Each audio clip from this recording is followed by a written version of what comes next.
dacă tastezi mult, switch-urile chiar pot să facă diferența la tastatura ta mecanică. Care e faza? Uite, explicat pe scurt. Tastaturile mecanice, cum e și aceasta, la care voi schimba switch-urile, au niște switch-uri micuțe sub fiecare tastă și acestea sunt în principal de 3 tipuri. Switch-uri lineare, adică roșii, care nu fac atât de mult zgomot. Switch-uri tactile, maro de obicei, dar sunt și alte culori, care fac un pic mai mult zgomot, dar nu atât de mult ca unele clicky. În schimb, ai feedback tactil atunci când apeși. Simți mai bine că ai apăsat și că s-a înregistrat apăsarea de key. Și clicky, albastru, dar bineînțeles și aici există și alte culori.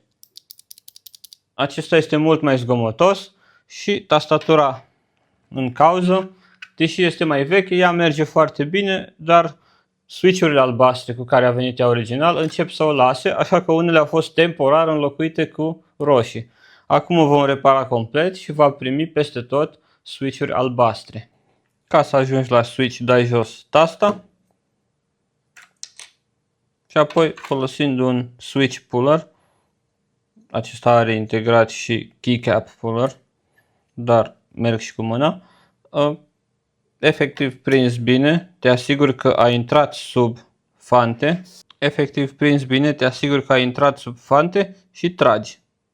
Apoi rămâi practic cu locul unde vin puse switch-urile noi.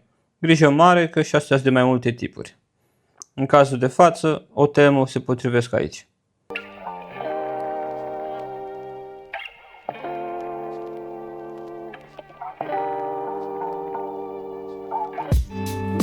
Switch-urile au fost scoase, acum o curățăm un pic și punem pe cele noi.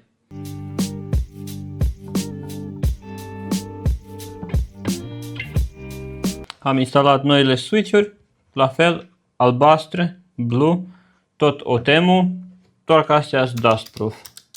Și sunt noi, deci vor merge toate și nu mai este o tastatură hibrid cu switch-uri albastre și roșii.